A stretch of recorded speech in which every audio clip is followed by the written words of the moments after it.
The morning West Haven Manor changed hands.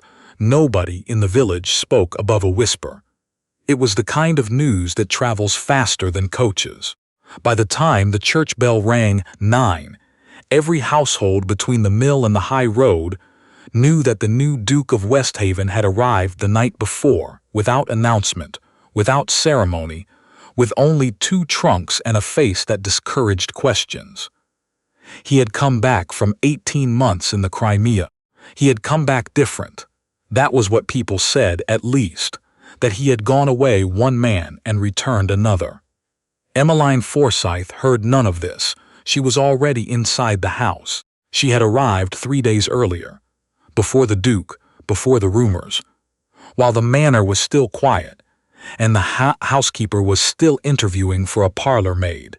Emmeline had given her name as Nell Foster, and she had kept her hands folded in her lap during the interview, and she had not let a single thing cross her face when Mrs. Aldwick looked her over with the particular severity of a woman who had managed a great house for 30 years and trusted no one on first meeting.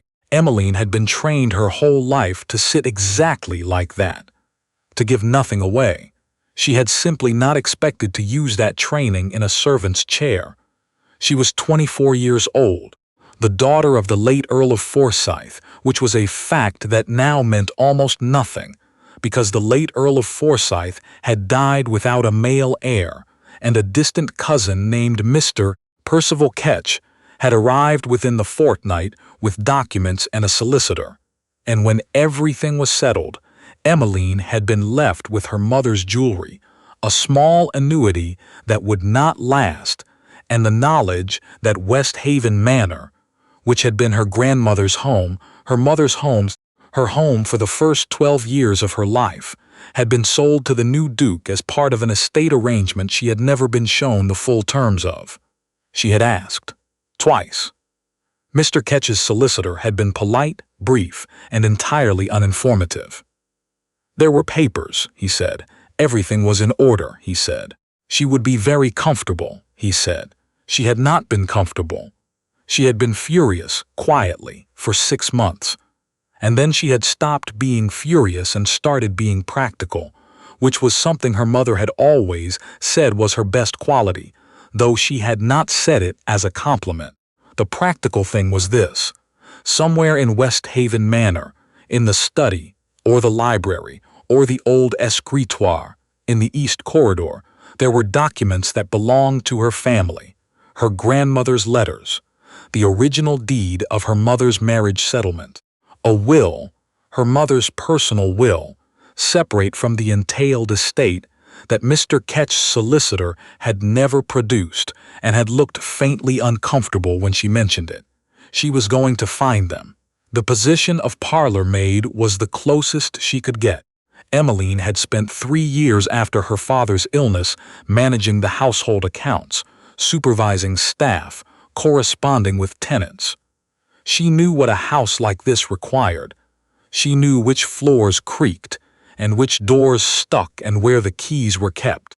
She had been in this house before, as a child, when her grandmother was still alive, and the room smelled of dried lavender and beeswax rather than fresh paint and new money. She knew it better than anyone currently employed here. That was useful. What was less useful was that the Duke had arrived. She heard it from the kitchen. Cook mentioned it over breakfast, with a particular tone of someone who had already revised her opinion of the new master twice, before 8 in the morning. He had gone straight to the east wing without supper. He had declined to be shown the house. He had asked only for the name of the groundskeeper and the location of the stables.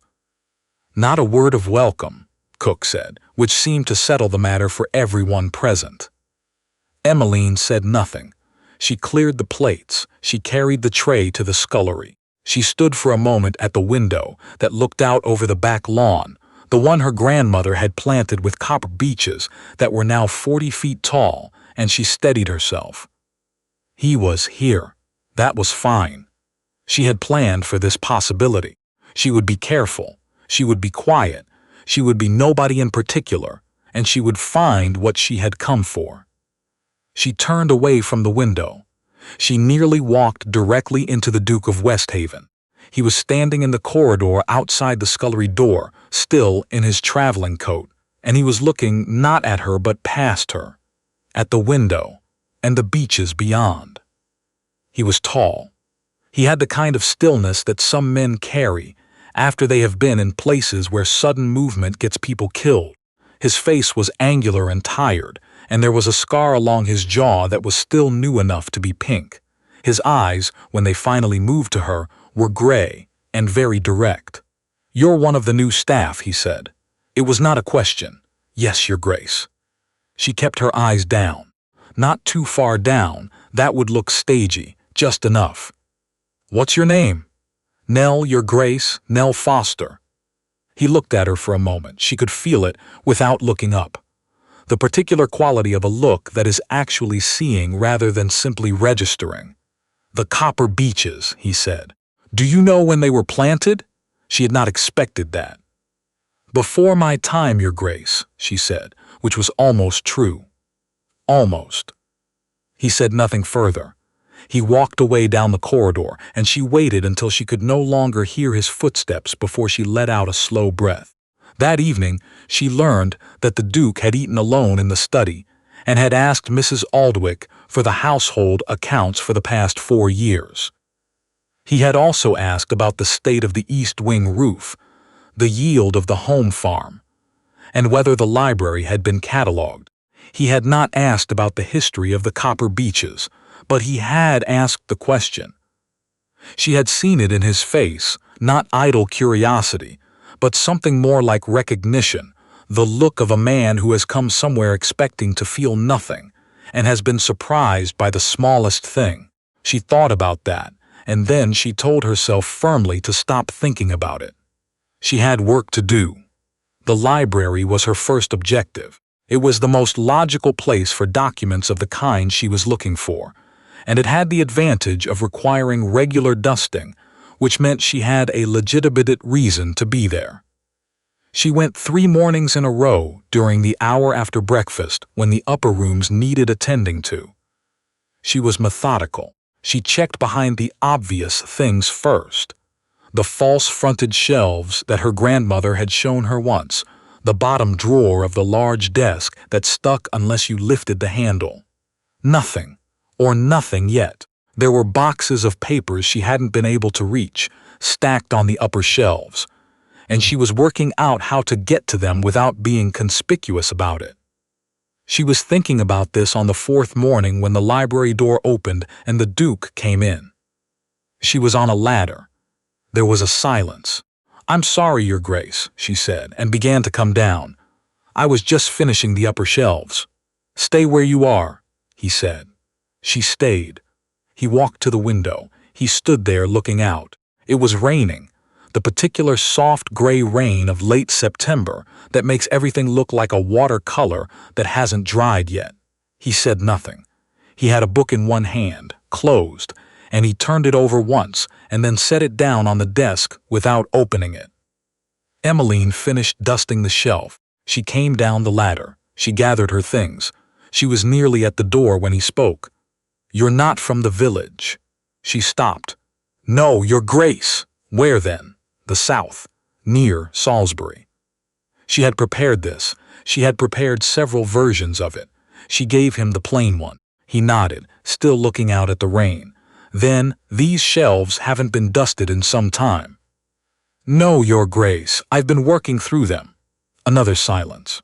Then, unexpectedly, "Are you working through them in any particular order?" It was an odd question from a man who presumably did not care about the order in which the shelves were dusted. Emmeline paused a fraction longer than she should have. "Left to right," she said. He turned then, and he looked at her with those direct gray eyes, and she had the sudden and unpleasant sensation that the answer she had given was not quite the answer he had been asking for. "Good," he said. "Carry on." She left. She stood in the corridor for a moment, her back against the wall, and she told herself she was being ridiculous. He had asked about dusting. She had answered about dusting. There was nothing more to it than that. But that evening at supper in the servants' hall, she learned that the Duke had spent most of the afternoon in the library, that he had pulled down several boxes from the upper shelves himself, which had alarmed Mrs. Aldwych considerably, that he had not found whatever he was looking for, because he had eventually gone to the groundskeeper's cottage and stayed there talking for 2 hours. She lay awake that night.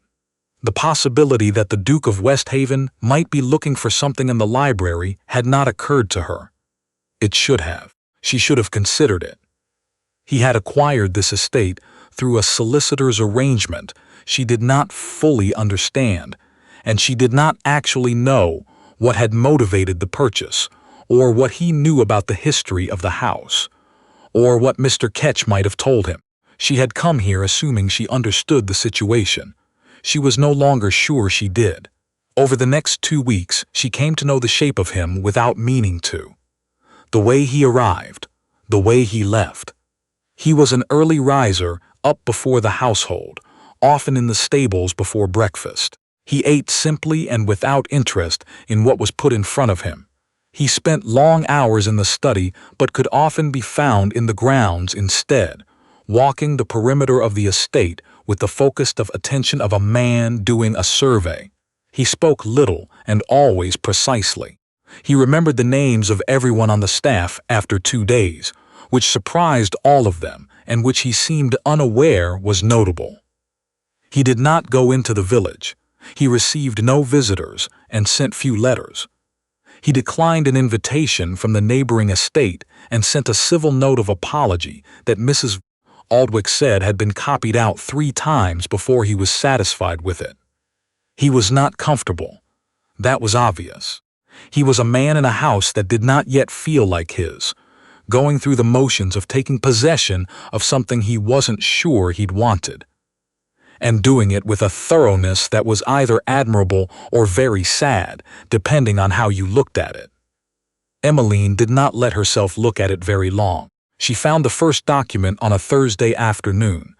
It was not in the library. It was in the morning room, in a writing box she had noticed tucked behind a faded curtain on her 3rd day, but had not had a chance to properly examine. She had been dusting the mantelpiece when she saw that the box was not locked. She opened it. Inside were several packets of letters tied with ribbon, and beneath them a folded paper that, when she opened it with hands that had gone very still, turned out to be a letter from her mother's solicitor to her grandmother, dated 15 years ago, regarding a separate instrument of trust. It was not the will, but it was evidence that the will existed. She read it twice. She memorized the key passage. She refolded it exactly as she had found it and put it back beneath the letters. She closed the writing box. She stood there for a moment, her hands flat on the lid. Then she heard a step in the doorway. The Duke was standing there with a cup of tea he had apparently carried from somewhere himself. She had noticed he did that occasionally, went to the kitchen without ceremony, and helped himself to things which Cook found both baffling and, she suspected, oddly endearing. He was looking at her with that same quality of attention she had noticed before, not accusatory, just attentive. "The morning room," he said, as though noting it. "Yes, Your Grace." It was next on the list. He came into the room. He set his cup down on the small side table and looked around the room slowly, the way he looked at rooms, as though reading them rather than seeing them. "This was a sitting room," he said. "Before, I wouldn't know, Your Grace." "The light is wrong for a morning room." He moved to the window. "The best light here is in the afternoon. Whoever used this room knew that." He paused. "Someone sat here in the afternoons." It was her grandmother. Her grandmother had sat in this room every afternoon for 40 years, because the light came in low and golden through the western windows, and fell across the small writing table where she kept her correspondence. Emmeline had sat on the floor beside her as a child, reading, while her grandmother wrote letters in her careful slanted hand. "I couldn't say," Emmeline said. The Duke looked at her. She kept her face still. She was very good at keeping her face still. "No," he said. "Of course not." He picked up his cup and went to the door. Then he stopped. "The writing box on the table," he said. "Is it inventoried?" Her heart went very quiet for a moment. "I don't know, Your Grace. I could check with Mrs. Aldwych. Please do." He left. She stood alone in the morning room, and she looked at the writing box, and she understood that she was going to have to move faster. What she had not accounted for was that the Duke would begin asking questions. Not of her, not directly or not yet, but of Mrs. Aldwych, of the groundskeeper, of the oldest tenant on the home farm, who had been there for 40 years. She knew because the servants' hall, like all servants' halls, was its own kind of archive. Everything that happened above stairs arrived below stairs, rearranged but essentially intact. He was asking about the previous family, about the estate's history, about who had lived there and when and in what circumstances the property had changed hands. He was asking, she thought, the same questions she was trying to answer. That possibility made her feel something she did not particularly want to examine. The evening everything changed was a cold Tuesday in October. There had been a storm, not a severe one, but one of those autumn storms that arrive without full conviction and leave the grounds waterlogged, and the staff with extra work and tempers slightly frayed by supper time. Emmeline had been helping move a piece of furniture that had gotten wet through a window left open in the upper corridor, and by the time it was settled she was later than usual, and the servants' hall was already beginning to clear. She took the back staircase. She always took the back staircase. Halfway down, she heard a sound she did not recognize at first, a low, suppressed sound, irregular, from somewhere below. She stopped. She waited. Then she identified it. The sound of someone in the corridor off the old ballroom, which was never used, and the sound was glass. Something being turned in someone's hands, or set down repeatedly. She went down the remaining stairs and stood at the corner of the corridor. The Duke was sitting on the floor with his back against the wall. He had a glass of something in one hand. He was not drinking it. He was looking at the opposite wall, which was blank, pale, stripped of whatever had once hung there, and his face had none of its usual composure. It was not the face he wore in the morning or over the account books, or when he spoke to Mrs. Aldwych about the east wing roof. It was the face underneath all of those faces, raw and quiet and exhausted in a way that had nothing to do with one bad night. She should have gone back up the stairs. She did not. She came around the corner and sat down on the floor several feet away from him, her back against the same wall. He looked at her. His eyes were very dark in the corridor light. "This is not," he said, "the usual behavior of a parlour maid." "No," she said. A silence. "You could go," he said. "I could." She didn't. He didn't ask again. They sat there in the corridor with the storm finished outside, and the house quiet around them. And after a while, the particular quality of that silence shifted from uncomfortable to something else, something she remembered from the long evenings in her father's last illness when there had been nothing useful to do, and the only thing that had helped at all was simply not being alone. After a long time, he said, "I bought this house because my solicitor said it was a sound investment." Those were his exact words. A sound investment. Emmeline said nothing. "I came back from the Crimea and I had money I hadn't spent because there was nothing to spend it on, and I needed somewhere to—" He stopped. Started again. "I needed somewhere to be. That's all. Somewhere to simply be while I worked out what came next." "And is it?" she said carefully. "Somewhere to be?" He turned his head and looked at her. "It's strange," he said. "Every room I go into, it feels like someone just left, like I walked in a moment too late. Do you know what I mean?" She knew exactly what he meant. "The house has a long history," she said, which was not a lie. "Yes." He looked back at the blank wall. "I've been trying to learn it. There was a family, Forsythe, the previous owners. Their estate was. There were some irregularities, I think, in how it was settled.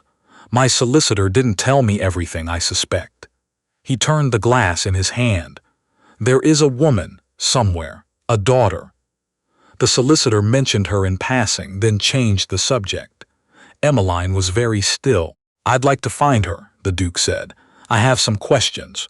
A very long pause. What sort of questions, Your Grace? He looked at her. In the corridor light, his gray eyes were steady and unreadable and entirely too perceptive. The right ones, he said. I hope. She stood up. She smoothed her apron. She kept her voice even and her face perfectly still, and she said, "Good night, Your Grace," and she went back up the stairs. In her room, she sat on the edge of the bed for a long time without lighting the candle. He knew, or he suspected, or he was close enough to suspecting that the difference was academic. She had come here for papers. She had found one document that pointed toward more. She had perhaps 2 weeks, perhaps less, before whatever the Duke was working toward intersected with what she already knew, and when it did, the question of what happened next would depend entirely on who reached the truth first, and what they chose to do with it. She could leave. She had enough now to bring to a solicitor of her own, though whether it would be sufficient was another matter. Or she could stay. In the morning, she went to the library at her usual time. The Duke was already there. He did not appear surprised to see her. He was at the large desk with a box of papers she recognized from the upper shelf, the box she had been trying to reach for 3 weeks. He was reading through them with the methodical attention he brought to everything, and when she came in, he looked up and said, simply, "Miss Foster." Not Nell, Miss Foster. The shift was small, and it was not accidental. She stood in the doorway. "Your Grace, come in," he said. "Please." She came in. She did not go to the shelves. She stood in the middle of the room, and she waited, and she did not reach for the composure that had served her all these weeks, because she had a feeling it was going to be less useful now than it had been. He turned a page. Then he looked up again. "The morning room writing box," he said. "Mrs. Aldwych tells me it wasn't in the original inventory, which means it was here before the estate changed hands." He paused. "I've been looking for the family's personal correspondence. The solicitor who facilitated the sale was not, I think, acting entirely in good faith. I am trying to understand what was removed and what was not." She watched him. "There is a woman named Emmeline Forsythe," he said. "She is the daughter of the previous Earl. She was left very little.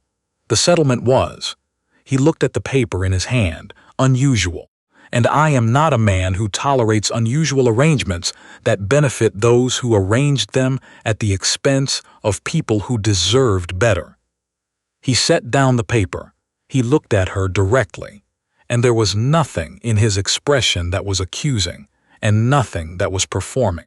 It was the same face she had seen in the corridor the night before, the real one. "I don't think your name is Nell," he said. The silence was very long. "No," she said, "it isn't." Another silence. Something in the room shifted, the way air shifts before a storm or after one. "I am trying to help," he said. "I should have said so sooner. I didn't know how to say it sooner." He paused. "I still don't, particularly, but I mean it." She looked at this man who had bought her family's house in good faith and spent weeks in it, feeling like he had walked in a moment too late, who had asked about the copper beeches on his first morning, who had sat on the floor of the old ballroom corridor with a glass he wasn't drinking and told the truth to a parlour maid because there was no one else there. She thought, "I am very tired of carrying this alone." "The writing box has a letter in it," she said. "Under the ribboned packets. It refers to a separate instrument of trust. My mother's. My grandmother established it, and it was never dissolved, and if it is what I think it is, then the disposition of this estate was not correct." He nodded. He was not surprised. That told her something. "I have also been looking," he said, "for a second will, in your mother's name. So have I." A pause. "I think it may be in the solicitor's office in Edinburgh," he said. "My own man is already making inquiries, but it would help to have someone who knows what we're looking for." She looked at him. "We," she said. "If you're willing," he said. He did not say it as a man who is confident of the answer. He said it as a man who knows the question is a large one and is asking it anyway. She looked at the room around her. The shelves her grandmother had chosen, the window that faced the copper beeches, the desk that had stood in the same place for 60 years. "I have a condition," she said. "Tell me, I want to be in the room when it is settled, whatever the outcome. I want to be there, and I want to be consulted, not informed." He looked at her steadily. "Yes," he said. "Of course." She nodded. There was a great deal still to be done, and she knew it, and she suspected he did too.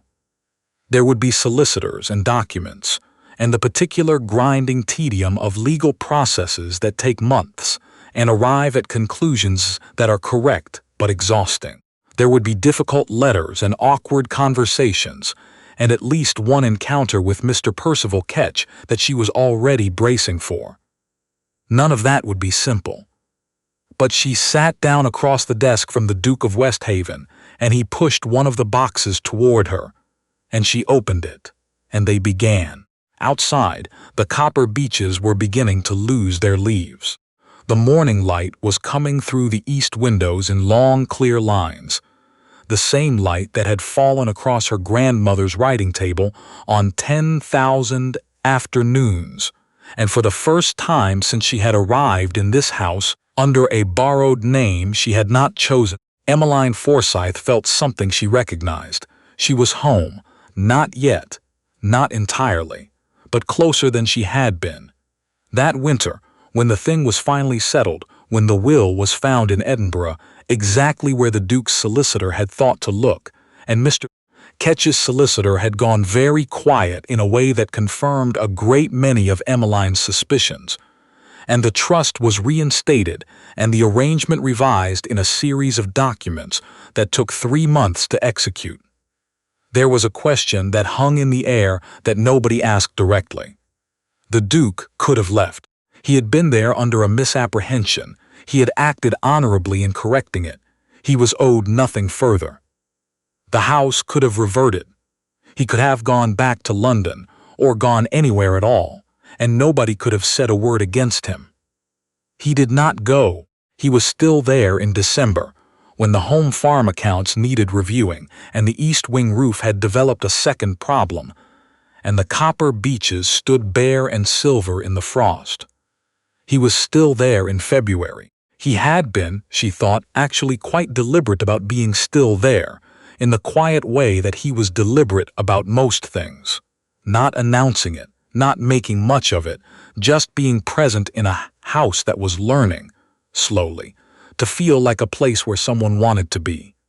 She was there too. There was an evening in late February when she came into the library to return a book and found him by the fire with the writing box open on the table beside him. He was reading one of her grandmother's letters. He looked up when she came in, and he did not apologize for reading it, and she did not ask him to. She had a very clear hand, he said. She did. Emmeline came and sat in the chair across from him. She was very particular about it. She said if you wrote clearly, it meant you were thinking clearly. Was she right? Usually. He put the letter down. He looked at her across the firelight, and she looked back, and the silence between them had that quality it had developed over weeks of shared work and shared meals and long evenings of reading in the same room. The quality of a silence that is entirely comfortable and has nothing to prove. "Emmeline," he said. He had been using her name since October. It had stopped surprising her sometime in November. "Yes, I should like, if you're willing." He stopped, began again more directly, as he tended to do when he had decided that the longer version was a form of avoidance. "I should like to stay, here, in this house, with you in it." He paused. "That is what I mean to say." She looked at the fire. "You came here," she said, "because you needed somewhere to simply be, yes? And this," he said quietly, "is where I want to be." She was quiet for a moment. The log settled, the light shifted. "You know," she said, "I came here to find a document. I know, I wasn't planning for any of this. No." A pause. "Neither was I." She looked at him. That face she had first seen in the corridor outside the scullery, angular, tired, the scar still pink then, faded now, and it was the same face, and not the same face, the way a room is the same room when you know it well. "All right," she said. He looked at her. "All right," he said. "Yes," she said. "Stay." He was quiet for a moment. Then he said, "You could have left, you know, in October, when it became clear that things were complicated. I know. Why didn't you?" She looked at the fire, and at the writing box with her grandmother's letters in it, and at the window that was dark now, but would be gold in the afternoon. "Because this is my home," she said. "It just needed sorting out." He smiled. It was the kind of smile that appeared rarely, and meant a great deal when it did. And she had first seen it in November, in the library, when she'd said something about the solicitors in Edinburgh being perfectly adequate, but taking 12 years to do anything that could be done in 8. Outside, the frost had settled on the copper beaches, and West Haven Manor was quiet, and inside the library the fire burned steadily, and Emmeline Forsythe sat in the house that had always been hers and looked across the light at the man who had chosen to stay in it, and thought that sorting things out had, in the end, taken rather longer than expected. But she had always been patient. That, her mother had said, was her best quality.